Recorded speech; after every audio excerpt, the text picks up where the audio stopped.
These 20 Meta Quest 3 life hacks will improve almost every aspect of your headset, and why Meta wanted to hide some of them on purpose is beyond me. First up, you can turn any flat surface into a keyboard and mouse, no actual hardware required. This is called Surface Keyboard, and it's way better than I expected. You enable it under experimental settings, place your hand on a table or desk, the Quest scans the surface, and boom, you've got a keyboard and trackpad right there where your hands already are. And the crazy part is, it actually works. I thought this would be one of those cool for 5 minutes then never use it again features. But you can type surprisingly fast, the touchpad is accurate, and it even kept working when I turned about 90 degrees away from the surface. Which is impressive considering the Quest is tracking your hands with cameras on the headset. You can also tweak the cursor speed, scroll speed, choose which side the trackpad appears on, and move the whole setup around. It's not gonna replace your mechanical keyboard anytime soon, but for searching, browsing, replying to messages, or just using the Quest without grabbing controllers, this is genuinely one of the most futuristic features that Meta has added. Next up, hand tracking obviously isn't new, but it has gotten way better than a lot of people probably remember. For basic stuff like browsing, moving windows, checking settings, or using that Surface keyboard from earlier, you can honestly just leave your controllers on the table. One setting worth enabling is expanded quick actions. Pinch your index finger and thumb and hold, and you'll get a shortcut menu for things like recentering, starting a screen recording, or enabling portable windows without digging through menus. You can also use direct touch to tap windows with your fingers, and if the virtual hands get annoying, there's an option to just hide them. Just remember, tracking still needs light. The Quest 3S has a built-in IR illuminator, but the regular Quest 3 doesn't, so if you want to use it in complete darkness, you'll need an external infrared light. Now, up until this point, we've covered features that make the Quest itself easier to use. But one of the coolest things Meta has added somewhat recently doesn't actually have much to do with VR at all. It allows you to connect almost any HDMI device to your Quest and view it on a huge resizable virtual display. So that could be your PS5, a gaming handheld, a laptop, a Blu-ray player, or pretty much anything else with an HDMI output, by using the free HDMI link app from the Meta Store. And that's where today's sponsor actually fits perfectly, because to make this work, you'll need a USB-C to HDMI capture card like this one from Syntech. They've been making great quality Quest accessories for years, and this adapter is officially certified as made for Meta, so it's designed to work properly with Quest headsets. It has an L-shaped USB-C connector that fits nicely into the headset, a flexible 5-foot cable, and USB-C pass-through charging so you can keep your Quest powered while using it. I've mostly been using it with my PS5 and my ROG Ally X handheld, but it's also brilliant for watching Blu-rays or other physical media. Just plug your Blu-ray player or console into the adapter, open HDMI link, dim your surrounding, resize the screen, and you've basically got your own private cinema inside the headset. And the nice thing is, this isn't only useful for Quest, it also works as a regular USB-C HDMI capture card. So you can plug it into a PC or Mac and capture a camera, console, or other HDMI source. I tested it with my camera and it was plug and play with impressively low latency. So if you want to use your Quest as a giant screen for consoles, laptops, handhelds, or physical media, I'll leave a link to Syntech's adapter in the description, and there's also a very nice discount in there for you, just as a thank you for watching this segment. And speaking of using your Quest for more than just VR, you can also bring your actual computer into the headset wirelessly. On the Quest, this is now just called Remote Desktop, and it works with both Windows and Mac. For Windows, you install Microsoft's Mixed Reality Link app on your PC, scan the QR code with your headset, and after that, it's basically just a button in the quick settings whenever your PC is on and the app is open. And honestly, this works way better than I expected. I'm literally using it right now as I'm writing this. You can use one huge virtual monitor, change the aspect ratio to 16:9, ultra-wide or super ultra-wide. And if you want to go full productivity goblin, you can add up to 3 virtual displays around you. The latency feels really low, the resolution and frame rate are great, and you can control everything with your real keyboard and mouse, hand tracking, or even the Surface keyboard from earlier. And if you go fully VR, there's a really cool pass-through cutout that tracks your real keyboard and mouse, so even in a virtual environment, you can still see exactly where your hands and keyboard are. I still wouldn't use this for competitive gaming unless your goal is to invent new excuses for losing, but for work, browsing, casual PC games, or just using your computer on a massive screen in another room, Remote Desktop is genuinely one of the best everyday Quest features right now. Next, if there's a website you use all the time, you can turn this into its own Quest app. Well,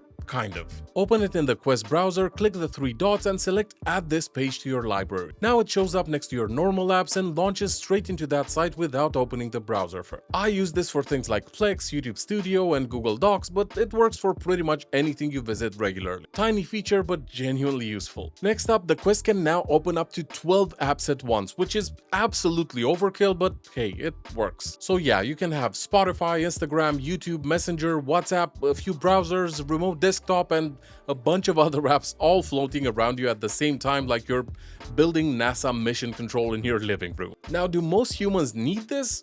Absolutely not. But for music, guides, messages, browsing, and pretending you're productive, it's genuinely cool. But if that's too chaotic, the better version is turning your Quest Home into an actual spatial setup. You can pin apps and windows directly into your home environment, so Spotify can live on one wall, Instagram on another, YouTube or Netflix near the sofa, and remote desktop near your virtual desk like you're a mini Tony Stark. Instagram is especially cool here because Reels can be converted into 3D in real time, with a button to switch between normal and 3D mode. And since newer home environments let you move around, sit in different spots, and invite friends into the same space, this can become more than just a menu. It can be a media room, a social hangout, or a very expensive way to check Instagram. Another feature worth turning on is seamless multitasking. It's hidden under experimental settings and it lets you keep your universal menu and 2D windows open while you're inside an immersive app or game. So instead of quitting back into home, you can have YouTube playing in a chill game, WhatsApp or Instagram on the side, or a browser open for guides. It's basically the Quest getting better at switching between I'm fully inside VR and I just need a normal app for 2 seconds. Now, if you want to make your Quest look a little better without using Quest Games Optimizer, there are a few free built-in settings worth trying. Dark scene contrast can help darker scenes look a bit deeper and less washed out. It's not magically turning your Quest into an OLED headset, but in horror games, movies, or darker apps, it can make things look a little less gray and sad. Night display is basically a blue light filter for the Quest. I wouldn't use it when color accuracy matters, but late at night when your eyeballs are begging you to stop staring at screens, it's much easier on the eyes. And under experimental settings, you'll find positional time warp, which is designed to reduce some jitter from frame drops. None of these are miracle switches, but they're easy built-in tweaks that can make the Quest look and feel a little better without installing anything extra. At this point, we've covered the flashy stuff, but some of the most useful Quest upgrades are actually hidden in boring settings menus.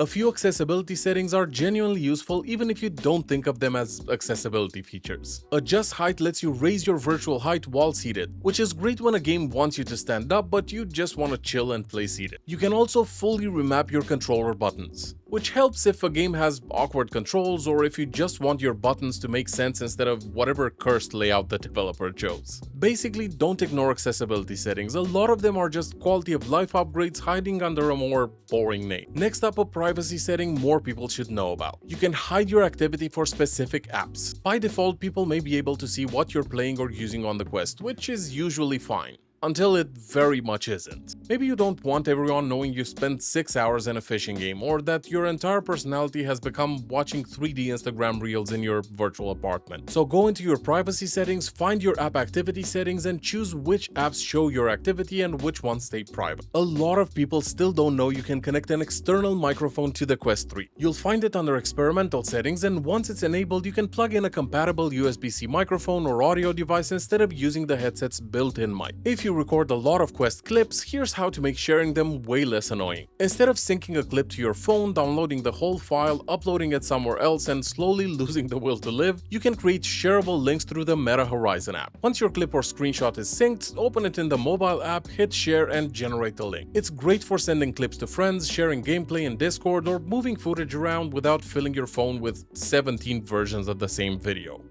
Guilty. Here's one that can literally save you money every time you buy a Quest game or app. When you're checking out on the Meta Quest store, you can use discount codes to get 10% off any games or apps. So before paying full price like an absolute maniac, type VRM into the promo code box. You'll get 10% off and save a bit of money, I get a small affiliate kickback, and Meta gets slightly less.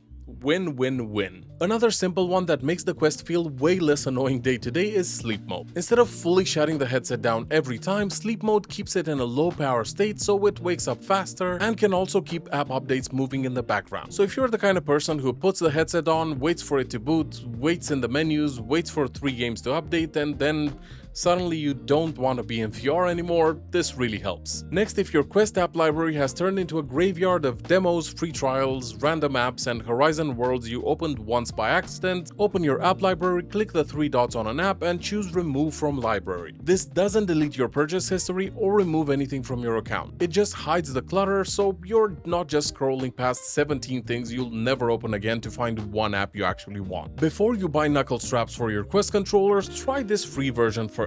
Take the controller strap, loosen it, loop it around the top of the controller, and tighten it so it sits across the back of your hand. Just make sure it's not pressing the grip button, or every game will think you're aggressively grabbing the entire universe. Once it's adjusted, you can open your hands without the controller falling away, so it's way more natural for grabbing, throwing, or picking things up. It's not as clean as proper knuckle straps, but it's free, takes 10 seconds, and works surprisingly well. Another storage feature worth checking is automatic app offload. It lets the Quest remove apps you haven't used in a while to free up space without deleting your save data or ownership. But the real life hack is that you can choose specific apps to always keep installed. So if there are games you jump into often or one massive app that takes forever to download, you can tell the Quest, please do not delete this one while I'm not looking. And for the final life hack, the real trick is combining a bunch of these into a setup you'd actually use. Because individually, Surface keyboard, hand tracking, remote desktop, HDMI link, pinned apps, Spotify, browser shortcuts, and sleep mode are all really useful, but together they make the Quest feel like a completely different device. You could have Spotify pinned in your home, Instagram or YouTube on another wall, remote desktop ready for your computer, HDMI link for your console or Blu-ray player, and hand tracking plus Surface keyboard so you don't even need to pick up controllers for basic stuff. So instead of the Quest being something you only put on for VR games, it becomes this weird, lazy tech hub for